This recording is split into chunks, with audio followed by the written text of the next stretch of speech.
Good morning, everybody, and welcome along to this edition of LiR Confidential on lirmedia.tv. Our usual email, info@lirmedia.tv, if you want to make any comments, suggestions, and press the red button on the right-hand side to subscribe to our podcast. Now, I'm delighted this morning to have John Dicey in studio. And John is a global CEO and managing director of Alan Carr's Easyway. Now, before we get to that, John, actually a friend of mine had heard of it all right, and said to me in the studio last night, he said he knows people who have been absolutely in glowing terms about it. I'm not saying that because you're here with me, but he said it does work. Now, there you go. Martin isn't a man of many words, you won't mind me saying so, but he had to say it last night. But John, where did you grow up yourself, John? Yeah, I was born and bred just outside West London, in the suburbs of London, a place called Ashford, Middlesex. The closest place that anyone might have heard of might be Staines, where Ali G made it quite infamous. I lived in Boston Manor Road in London. Well, that's right. Well, you must have been a Brentford fan. I was brought up to down along to Griffin Park in Brentford, and it seems like a lifetime ago. Exactly. Yeah, I spent quite a misspent youth meeting up with friends up in Kilburn and Willesden, Queen's Park, and they got me to stuff like the Saw Doctors and the Pogues and goodness knows what else. So you're saying all the right things. Willesden, I know. Acton, I know. Ealing, I know all that here myself for all the wrong reasons, as you said. But you grew up there anyway, and would you say you had a happy time, happy childhood growing up, carefree, happy? Yeah, definitely. I was very, very, very lucky. Really, I didn't do exceptionally well at school. I kind of struggled all the way through. Really, I was later to discover that I had dyslexia and dyspraxia, which somewhat explained why I spent a lot of my academic years sort of staring out through the window, thinking of other things rather than paying attention to what was being attempted to be taught to me. But a great upbringing. I started smoking very young. I have to say 13, 14 years old, and the normal sort of thing behind the bike sheds or off fishing with mates by the River Thames and what have you. Pretty early on, I think in my sort of late teens, I was already quite a heavy smoker. Yeah. I mean, I myself, when we were going to secondary school, we were able to buy a cigarette and a scratch, as I said, a match and a scratch, and that's how it started for many people, And it was a cool thing to do for people, as you know. I mean, people today now it's different, but I'm just saying at the time. And there was a sense of adventure about it, and not a care in the world about many things in life until it's too late in many cases. But anyway, so that's how you got into the ciggies. I mean, I was up 40 a day, I think, one time myself, yeah. The old carols, you remember the carols? Yeah, stubby cigarettes. I used to wonder what they were called, they called Super Kings, but they were kind of this funny little tiny cigarette you used to get. The Craveney and what else? Craveney and the Rotmans, of course, with the beautiful red and gold box, Yeah, absolutely. Well, I'm ashamed to say I could have competed in the Olympics for gold medal smoking, but I eventually ended up as an 80 a day smoker, which is extraordinary now I think about it. Oh my God. I mean, I lost my brother at 44 through cancer because of cigarettes. He was absolutely massive chain smoker, but look, that's the way life is. Yeah. I don't mean, but you, John, obviously smoking and drinking and all of that, as I experienced myself. Many people did that, grew up in the 60s and 70s, and that's not making excuses for people. That's just where you couldn't go to a cinema without seeing the languid lady on the couch with her beautiful manicured and her big long cigarette holder. It looks so fantastic, You couldn't but be influenced by that, We're all human. But you yourself then, did you decide to give up smoking, or were you worried when you were thinking about these things what brought you to that realization, really, you know? I think probably in my sort of early to mid 20s, or when you're smoking as much as I was, you can't hide from the truth. You sort of almost constantly coughing and wheezing, you know, illnesses last for longer and are more severe, all sort of these sort of things. And Yes. of course, I tried to stop smoking so many times. I thought I loved smoking. That's a problem. I'd always feel miserable. The longest I'd last was a few hours. If I was asleep, maybe. But really, I'd be so determined to quit. I've tried hypnotherapy, shock treatment, been shown photos of smokers' lungs, Chinese remedies, acupuncture, you name it, I tried it, everything you can imagine. And so you had a determination, really. So you were determined to. Well, yeah, but it only used to last about an hour or two. You know, literally, I'd be determined not to smoke, and I'd wake up and think, okay, I'm okay now. I'd have a shower, get dressed, get off to work, and driving past the sort of petrol station, determined not to pull in there and get some cigarettes, but pull in there, park up, and pack some cigarettes. So I was terrible at stopping smoking. I just didn't have a clue how to do it. I felt miserable if I couldn't smoke. And that's really where Alan Carr's Easyway came into it. I'd heard about this book. It's still instantly the best-selling stop smoking book of all time worldwide. But I thought there's got to be something to this. So I had a read of it, and I didn't stop smoking having read it. But I was kind of saying to my friends, you know, this is such a brilliant book. It explains everything about smoking and stopping smoking. And I still had a cigarette in my fingers. You know, just something didn't click for me. And then I found out about the live seminars. You go along and listen to the Alan Carr guy talking about stopping smoking. And I think because of my experiences in the past, having to try to stop so many times without failure, I was almost convinced it wouldn't work, and I got a real surprise when it did. And that's really, I mean, you know, if you go from 80 cigarettes a day to none, it is like a miracle. And you sort of thought about it for a while afterwards, and eventually, at some point, I thought, I've got to get in touch with this guy. I've got to see whether he can really, can I help? It's just such an extraordinary thing to have done. And I got in touch and was determined to help, and that's how I got involved with the method. It was really kind of was a poacher turned gamekeeper kind of story. I went from being the biggest advert for smoking, constant smoking all the time, just wanted to help people get free. It was a brilliant thing to do. Yeah. And when you say the book, I was looking online at the book, and you said that it helped you. How did that transformation for you occur? I know obviously we had said that you had a determination to give up, which I suppose is the first step really, John, you know, in any addiction, is recognizing it and all of that. We know all that from all the different programs you come across. But it's you yourself will have to do all the hard work when all is said and done, you know. You can have as many people around you as you like, but you yourself will have to do the donkey work in this. Well, that's one way of doing it, and that's why I was just awful at doing that. I had lots of willpower in other areas of my life, but when it came to trying to stop smoking, I was useless at it. I actually went along to the Alan Carr seminar, convinced it wasn't going to work. They had the money back guarantee, and I said to my wife at the time, I think it was my girlfriend at the time, she's my wife now, and she used to hassle me about smoking. I said, look, I'm going to go along to this seminar.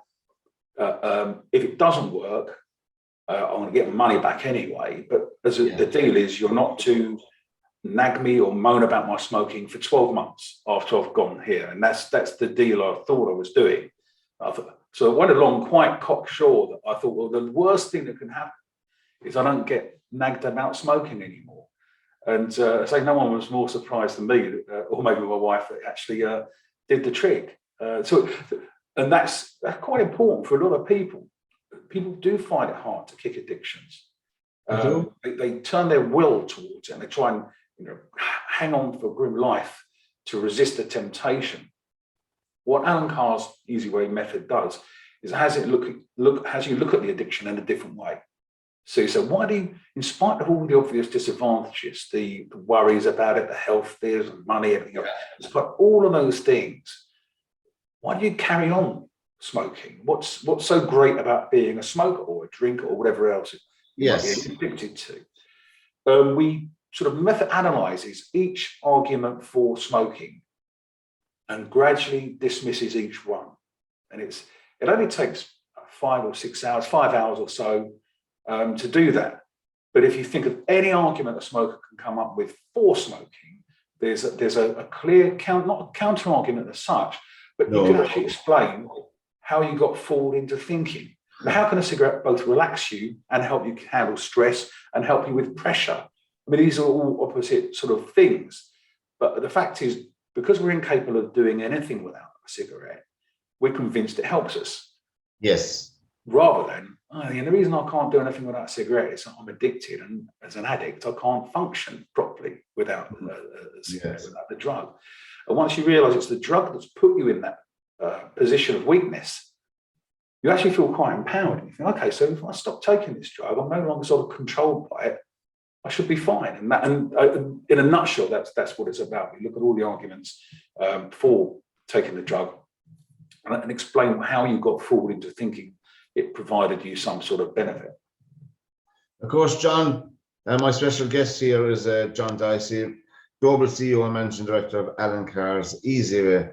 Of course, John, when you finished, when you stopped smoking, I mean, your close friends, particularly your wife at the time, I mean, it must have been a shock in that respect, because you were so hooked on something and now you're not doing it anymore.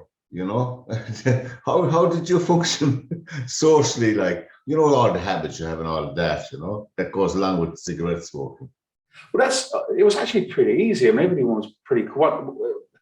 Eventually, people forget that you used to be permanently smoking or whatever.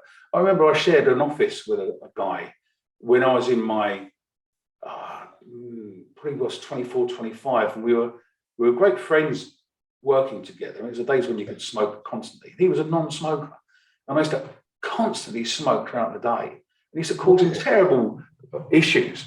I met him a couple of years after I stopped smoking, and he asked me what I was doing now. So I'm working with that guy's Easyway. I quit smoking method. And he said, I never realised you smoked. But he spent at least a year sat in an office with me smoking like a trooper.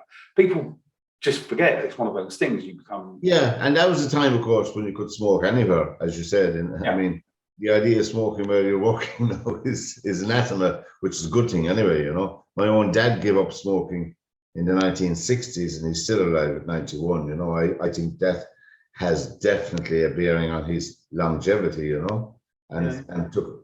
bought a bike and cycled to work to stay fit. But then, because, as you know, one of the effects of giving up any addiction, particularly smoking, is sometimes you get back your appetite, which people never think of those things, because when you're a smoker like I was myself, every bit of food tastes the same. You're only eating it because you know you're hungry, you have to eat it. But when you give it up and it eventually works its way out of your system, you do have a heightened awareness of food for some reason, of the taste and that you didn't have before. Did that happen to you at all? The taste buds return very quickly, and that's quite an interesting thing. But also other interesting thing happens, which kind of counteract that for most people, especially if you're a heavy smoker. I used to drink gallons of coffee a day. I had no idea the reason I was drinking so much coffee was to kind of lubricate my smoking. You're constantly smoking, drinking, trying to keep going. And so when I stopped smoking, I just, without even thinking about it, I stopped. Coffee consumption went down from, 20 cups a day to 1 a day. And if each one of those cups has got a couple of sugars in it, that's just an amazing price you pay.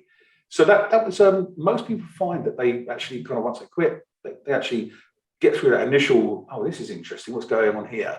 Things even out, and they end up fine. Because you have more energy you tend to do more stuff, you tend to have more fun. Absolutely. You tend to look after yourself a bit more anyway, just because it feels, life feels so great.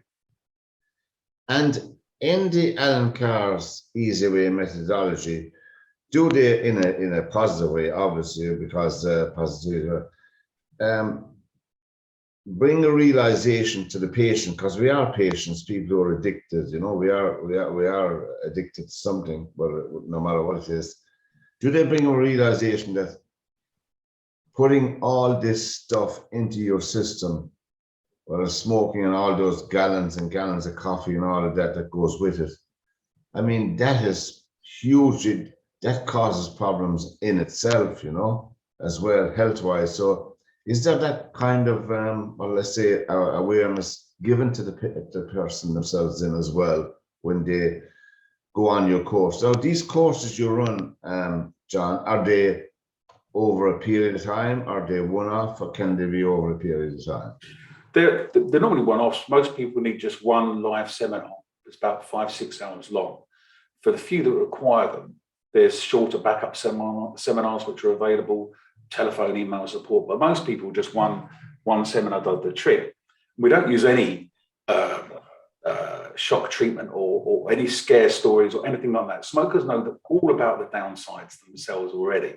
So rather than focus on all those, and as a smoker, if anybody started talking about it, I'd just, on the TV, turn the channel over. If you read an magazine and there's an article on the dangers of smoking, just flick through it quickly. You wouldn't even look at it. So we really just look at the arguments for smoking, arguments against smoking. You ignore those. You know all about those. Let's look at these arguments for smoking and dismantle each one in a really positive way. Yeah. And by the end of the seminar, people are generally quite happy. Just a ritual final cigarette. We say carry on smoking throughout. Smoking breaks, and people go outside and smoke. And at the end, we have one final ritual, a final cigarette, and then everyone has that, and then just throws the cigarettes and lighters away. And that's the sense of freedom that's experienced. And we're very fortunate that it's been so popular in Ireland as well for the last sort of 20 years or so. I think. Yeah. Sort of so many people attending, mainly in Dublin and perhaps in Cork from time to time. And now the seminars are now available via Zoom as well. Of course, that was one of the upsides of the pandemic, that we were not forced, but we were forced really to communicate in a different way. Hence, we were on Zoom ourselves, but of course, there's still nothing like the live eye to eye, and person to person. They'll never be replaced. Well, we were very, very fortunate, really. We've been operating in the USA for 20 years. And a lot of people think Alan Carr and Alan Carr's Easyway is an American company. It's not, with the UK. But mainly from the cities of sort of New York and LA. And this is going back sort of 5 years ago, 6 years ago. What I wanted to do is just expand as quickly as we possibly could in the USA, get the method out as far and wide as we could. So we'd already got on board with pioneers of online seminars, live seminars, delivering the method live online. And overnight, that allowed us to make the method available in every city, in every state, coast to coast, across the whole of the USA. So it was 5 years ago or so. So when the COVID crisis came along, it was a very natural thing for us to do in other markets. We were very experienced with it. We had absolute faith in the method, that it could be transferred and delivered live online. And so it was a small skip for us. I think a lot of other organizations and companies had this kind of sudden shock that they had to deal in this way. They'd never done it before in that way, but we were very lucky, very fortunate that we had experience in it. And of course, it's not smoking. I mean, you can help people with drink, alcohol addiction, losing weight. I mean, losing weight has been a bugbear of mine since the early 1960s when all these you get all these programs anyway, and some of them have a limited use. I'm not knocking them all, really. There's some genuine ones out there. Emotional eating. Emotional eating. I shouldn't be laughing at it, really, but it's a modern terminology, emotional eating, for making excuse for people for getting fat, is it? Yeah, well, actually, so this we used to look at things like sort of weight control or whatever as being just one subject, but actually within it, there's a whole lot of stuff. One which is we have a program called Good Sugar, Bad Sugar, which just looks at refined sugar, processed carbohydrates, starchy carbohydrates, that kind of thing. Which actually there are an awful lot of people. They can do whatever diet they want, but if they carry on eating those kind of foods, they never get control of their weight. The addictive quality of the way that sugar and bad carbs, we call them, manipulate blood sugar levels, it becomes a real struggle. So that's a kind of another section of it. There's exercise and fitness. There's in terms of emotional eating. That's one of the things where we kind of, from birth, we're kind of taught to almost manage and handle emotions with food or drink or whatever it might be, and it becomes a very problematic in times when life is more stressful than ever. We'll turn to the things they think are effective, and whether that's certain foods, or whether that's alcohol, whether that's cannabis or heroin or cocaine. The great thing about the method, we're very privileged to have worked closely with Alan Carr himself, and with him entrusting the method to myself and other senior therapists in the team, so that we could actually apply it across the board to so many issues. Some of them seem relatively trivial. So caffeine addiction, you think, well, how bad can that be? But actually, if you see someone who's pretty much hooked on caffeine, they're tired all the time, they're down, they're depressed, it affects every aspect of their life. And others, huge, like smoking and cannabis and cocaine as well. People get in the grip of these addictions, and it's great that they have another way of getting free. Of course, then, obviously the smoking lobby is under severe pressure the last 20 or 30 years anyway, I'm surprised at this stage that many countries haven't banned tobacco products, made them totally and utterly illegal. It's a way over time, because they've introduced a new method now to make sure smokers stay smoking, and it's called vaping. And I think myself, it's an insidious form of pretense that, okay, John, you're on 60 cigarettes a day. Go off of that now, John. I'm going to this new shiny shop with lovely shiny colors to attract, to the senses. And after you go vaping, because I know one person who is a vapor, and she's absolutely worse than ever because she had a huge addiction.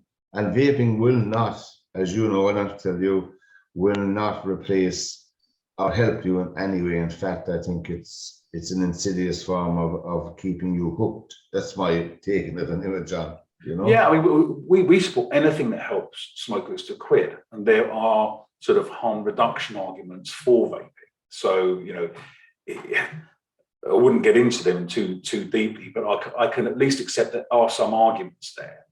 But they all sort of get blown out of the water when you understand actually wouldn't it just be easier to quit smoking? Wouldn't it just be easier to stop using nicotine? And in this sort of age of, poverty, less money around than ever before, we're going through a tough old time with more to come.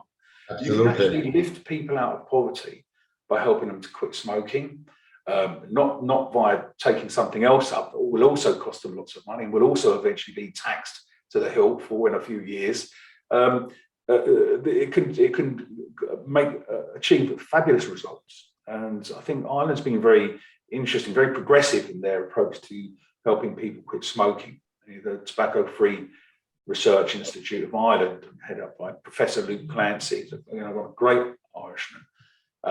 Sheila Keegan, who's I think she's retired now, but they really looked into what we did as a result of I think there's a former health minister, James Riley, was interested in determined to get rid of smoking in Ireland by 2030, I think it was, something like that. And he just looked at the stats and said, well, there's just no way this is going to happen if we carry on doing what we're doing.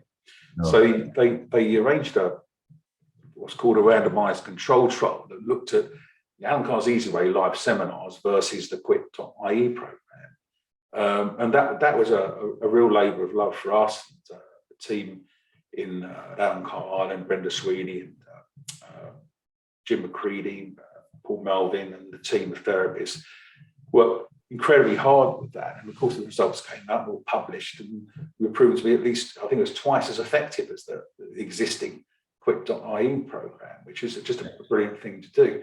So, and I know that there has been lots of pessimism for vaping in Ireland. I think quite rightly so. You walk in, I'm sure that a couple of years pre-pandemic since I was in Ireland, that you kind of walk into Dublin Airport, you see these adverts for vaping devices that look just like the cigarette adverts from the 1970s. When I was at football matches as a kid, and it's the same drug, the same issues, and as soon as people get hooked, they tend to go on to the harder stuff as it's perceived. So people vaping when they can't smoke, but smoking when they can, that kind of effect. Yeah. And I think that, as I said to you, I don't want to repeat myself, as I said to you, there's no difference in my view between vaping and smoking. It's all the same.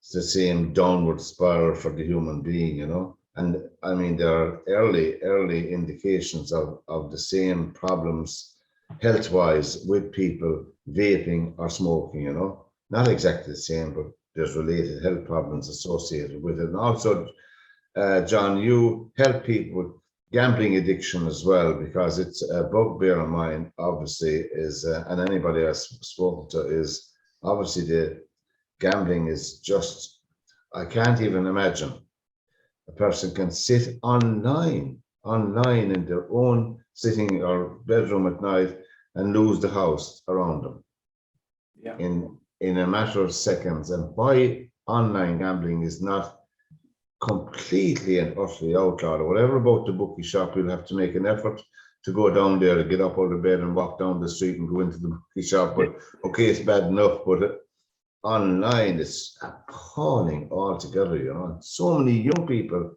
I meet them every day. I use public transport most of the time. I meet them every day, and they have their different companies. I want to give them, who they are on their phone.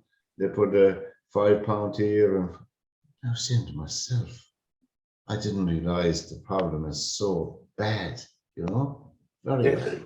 It is horrific. You can see, as you were saying, you lose this. When I was a youngster, if you wanted to bet, you have to go to bookmakers, and they were dark, mysterious places. You would walk with curtains shut, you couldn't see in them or whatever. And now it's kind of everywhere. Kids have got these apps on their phones. As soon as they're able to, they're lured in with free bets, which is just outrageous, really, opening up multiple accounts. If you go to any sporting event, particularly soccer, I think, or rugby, whether it's in the UK or Ireland, and you see, particularly behind the goals where the youngsters might be, and they've all got their phones out, and it's not on social media. They're checking their bets. That's that link between gambling and sport has been kind of absolutely cemented in there, and causes all sorts of problems. So it is, and so many. I mean, it's a misnomer really, because you're pursuing a healthy activity in professional or amateur soccer, no matter what grade it is. It's a healthy pursuit. You keep fit, and it's good for your body. And then these clubs, I'm not blaming the players themselves professionally or personally, that's a different kettle of fish, but the clubs themselves allow gambling company to be a main sponsor, one of the sponsors of the club. It should not be allowed. The same with drinks companies, Now that's falling away a lot, which I'm glad to say, because we have a new moral dilemma in the ownership of soccer clubs. That's a different argument for a different program, John. But having schoolboys, even schoolboys soccer here in this country, sponsored by drinks companies or gambling companies, is just anathema to everything that the sport should stand for, But the Alan Carr Easyway would be, would be able to tackle. And is it a big problem, John? I don't have to ask you that gambling is worse than cigarette smoking in one way. Well, in terms of how quickly you can lose everything, it's horrific. And program for gambling has been ever so successful.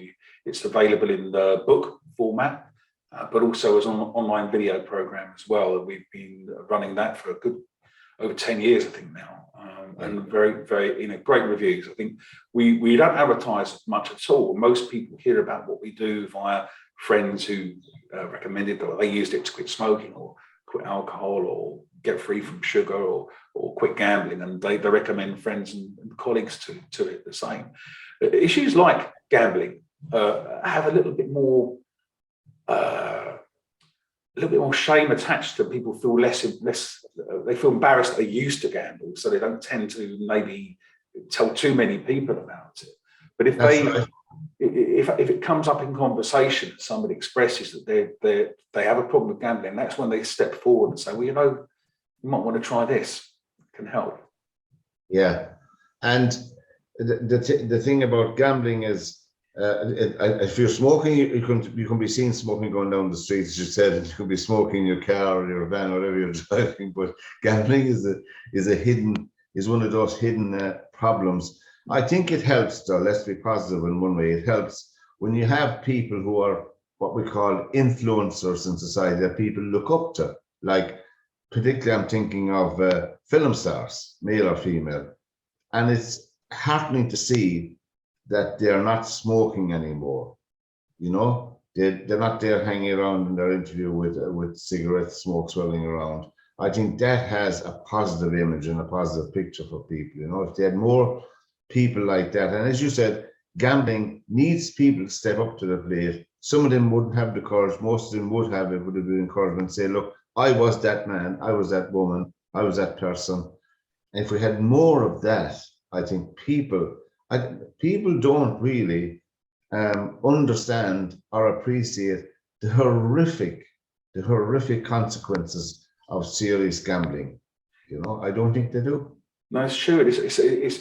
Gambling was an interesting issue to work on and find a solution to, because it exploits something very natural that resonates with our childhoods. Yes. We were kids, whether the girls or boys, quite competitive. So I'm going to race you to the lamppost, or I'm going to race you to the gate. Everything's a race, which is really healthy. That's part of the way we're made up. What causes a problem is when that's mixed in with first one to get to the gate gets a quid. That's the introduction to gambling, where it suddenly becomes something more complex than just wanting to get there first and get the praise. And it's those sort of very basic instincts that gambling exploits, and that gambling companies exploit in their advertising. They use that sort of sense of competition, interest, and you probably noticed this as well. All these sort of the gambling industry very much focus their advertising on saying, "Don't get addicted." Sort of when the fun stops, stop. Now, that's a very well-known advertising slogan they use, and they put fun in big, glittery, gold and silver, diamond lump letters. Fun. Classy. Down here, and they're almost using the warnings about gambling to inspire the urge to gamble in the viewer. It's just every bit as bad as the old tobacco companies used to be in the 60s. You do, yeah, and you see that gamble, and the course Cheltenham is over, which is it's a huge gambling splurge, and then you have the Grand National coming up, but we're between them now. But the advertising, as you said, gamble aware, after putting up all these fantastic odds, all these free bets, and then down at the end, gamble aware. The same with the alcohol ads, drink aware, when in our case, .ie, drink aware. And I went in to see, it's going to be knocking people who do things for the right reason, but has the opposite effect, in my view, how can you ask people to be aware of alcohol when you're an alcoholic, are moving towards it. You know, that really, I don't know myself. I'm not saying we should ban everything, but I think it's coming to time that we should ban online gambling, casinos and all of that, and all of the apps and that goes with it. Online gambling should be utterly outlawed, as well as tobacco products should be outlawed. I think, John, we'll have to stand up and say, are we coming to that point in time where these things have to be outlawed and made illegal? Well, I think the most important thing is that people are given effective means of quitting, of getting free. So first of all, that's every effort should be put into that. True. Now, to protect future generations, I mean, there's talk at the moment with about anyone born after 2010 might be banned from buying cigarettes. So they're 12 years old at the moment, so they're not really in the market for cigarettes. But the idea being that actually by the time they get to the age that they might think about starting smoking in the late teens, obviously it's still not able to buy them until they're 16, 17 or 18, whatever it is. It will make it very difficult for them to be a 20-year-old smoker. Now, that kind of makes sense. I can see the appeal of it, but actually prohibition doesn't really work. I mean, it just makes it more of a challenge to get hold of cigarettes, and people can beat the ban. And how do you beat it? In most communities, unfortunately, in the Western world, people can get their hands on any drug they want, whether it's cocaine or cannabis. Oh, absolutely. Well, yeah, that's nothing's going to stop smokers doing that in the same way. So I think there are elegant ways of doing it. One, provide effective, proven means to help people stop. And then maybe just look at education. If people, Alan Carr himself used to say, if you could explain to a mouse that bit of cheese on that trap is a lure, and if he caves in and tries to get to the lure, certain death awaits. Certain death is a fatal decision. If you could explain that to a mouse, they'd never go in a trap. And I think that should be our attitude and approach to youngsters, really. It's in terms of, okay, just explain how addiction works. People think addiction works because the drugs, whatever it might be, alcohol or caffeine or nicotine, they're pleasurable. Actually, pleasure has very little to do with it, initially. Most people remember their first cigarette as being at best sort of all right, at worst, pretty unpleasant. It's just, we actually work hard to learn to smoke and put up with the smell and the taste and else to it. But that has us convinced we could never get hooked. I don't even like the thing. It's horrible. I can never get hooked. At that stage, most of us have that thought. We already are hooked. And I found out that very person was 18 or something, and I thought, oh, I'll knock it on the head. I'm not hooked. Lasted a few hours and off I went. I thought, oh, it's just the wrong time. I'll stop next year or in a couple of years or whatever. And so I think explaining how addiction works to youngsters is really important. I do feel great sympathy for people who have battled addiction. So with Alan Carr's Easyway, most people are pretty cool. They're free. They don't feel any sense of loss or whatever. But if you're using willpower, if you're grit and determination are challenged daily not to have a drink, it's very, very hard to go into an Esso garage or whatever, a petrol station, and be confronted by a wall of booze. It just seems really odd. And of course, the wall of booze is still there. The wall of cigarette packs is gone, but they've been replaced by almost identical vaping packets. Yeah. It's a funny world where we kind of allow that sort of exploitation amongst a population, many of whom have an issue with for example, alcohol. We've confronted that ourselves, John, two old fogies like ourselves, although I'm longer in the tooth than you. The invincibility of youth can overlook the consequences of the actions as we know ourselves. But does Alan Carr Easyway, does it go into schools speaking to people or speaking to classes or anything like that? We do so in some countries. In others, it's actually almost impossible to get in to talk to youngsters anyway. We actually did a special. I think I don't really know. It's one of those things, isn't it? The Irish government spent a lot of money looking at Alan Carr's Easyway live seminars to stop smoking to prove that the method was effective, even more effective than what they were doing at the moment. But hasn't spent a penny providing them to the smokers of Ireland that they want to help. It seems that there are these odd contradictions between what they want to do and what they're actually prepared to do. Yeah. We found the most effective way for us is through publishing. We worked on a project going back more than 15 years, actually, shortly after my kids were born. And it's called Smoking Sucks. And it was exactly the principle I've just described. We created this colourful comic in a manga style that guided, it was intended for 12-year-olds, 11, 12-year-olds, to be able to see the process of addiction for what it was and how it works. And we met great resistance with that. We thought, parents would buy it in their droves, but they kind of hid away from it. Who knows? But we're still trying. We're still trying to get that message through. Gee, of course, that's disappointing, isn't it? Myself to hear that. That's disappointing because obviously you would think that that's where you begin. That's where we all began, 13, 14, smoking. You would really think that's the target population now, because you can believe you and me, the tobacco companies are well wise to these things. They're well aware, because when they see their profits dwindling, they come up with new gimmicks every day. But I'm absolutely shocked that there isn't a system, not because I'm here with you, John, but systems like yours that have proven track record, proved they work and all of that. They're not, I won't say mandatory, but they're not infused into the system of help that pupils can get in schools. I'm surprised and shocked in the same sentence, It's stunning, really. Stunning.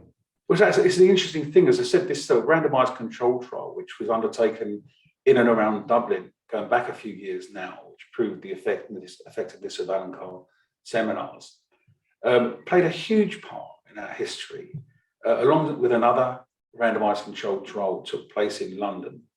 So the last year or two, we've been helping the World Health Organization help smokers all over the world, places like the Philippines, East Timor, Ukraine, Russia, Turkey, South America, Suriname, with the World Health Organization as one of their partners. And the other organizations who they're partnered with who are people like Facebook and Amazon. There's little old us who are sitting at the same table helping smokers all over the world. Yet in Ireland, which played such a key part in proving the effectiveness of the method, smokers can't get Alan Carr on the health service. It's not available to them. It just seems very odd to me that particularly as I think it was Irish lottery funds were spent to do this, to conduct the study. So we're still knocking at the door, and hopefully we'll get let in at one point. Well, that's true. And I didn't realise that our health system hasn't included Alan Carr's Easyway as part and parcel of the normal program of helping people with addiction to smoking, particularly those youth strike. I'm not knocking any other program. I'm just saying that there are programs. Obviously there are programs out there as well, but from the little bit I've read about Alan Carr's Easyway and the little bit I've done since you agreed to come on the show, it's phenomenal. And I'm not, as I said, I wouldn't be saying that because you're here. I would say it's genuinely phenomenal results, and surely any education service or health service worth their salt would at least, lads, let's give this a try for 12 months. Let's give it a 2-year cycle or whatever they come up with. I don't know. And how successful are you in Britain, Alan or John, with Easyway? Is it assumed into national NHS as one of the pointers to get help? Yes, ironically, as opposed to Ireland, there are local health authorities in the UK who adopted us. They've looked at it, they've tested it, we've run pilots with them, they've seen how effective it is. And I think our if you like, our pitch to them and to the Irish Health Service is very. We're not saying you must do this. What we're saying is just give smokers a choice. Smokers have tried nicotine patches and gum. They've tried acupuncture. They've tried vaping. Why not give them a drug-free choice? Well, there's nothing bad's going to happen. And so it's accepted. The more exit doors from addiction you can offer people, the more chance there is they're going to get free. So we just want to be part of that conversation. So yeah, I think local authorities in the UK are adopting us. National Institute for Clinical Health and Excellence still meeting with us about us, and they're already giving it a thumbs up.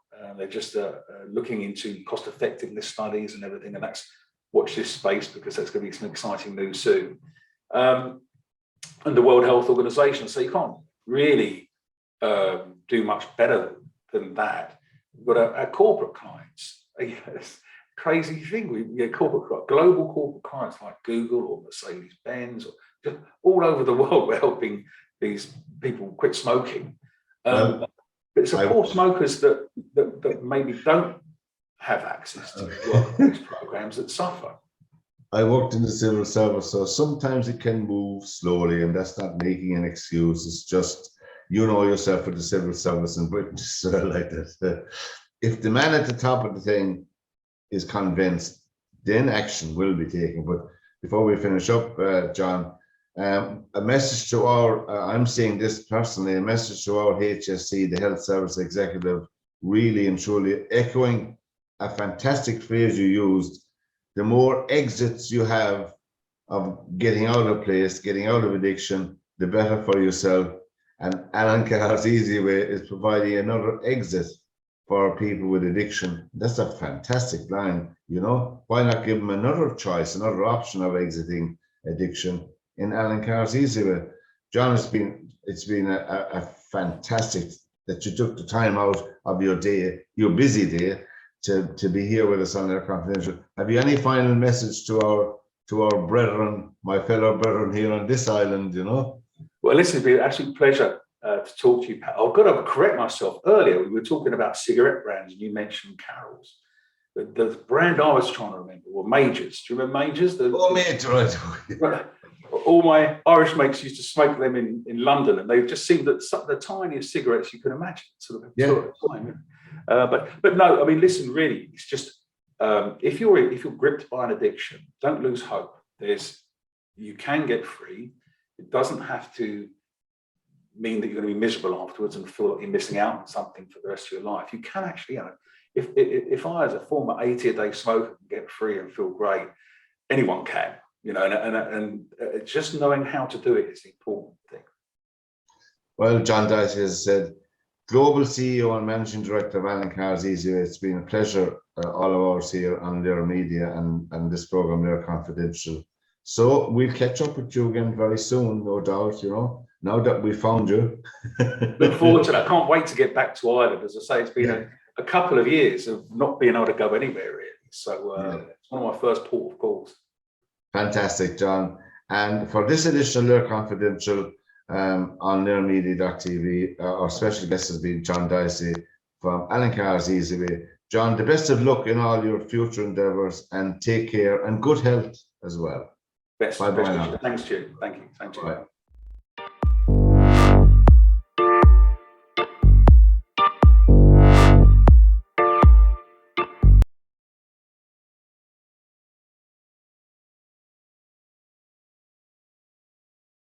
If you want to make any comments, suggestions, and press the red button on the right hand side to subscribe to our podcast.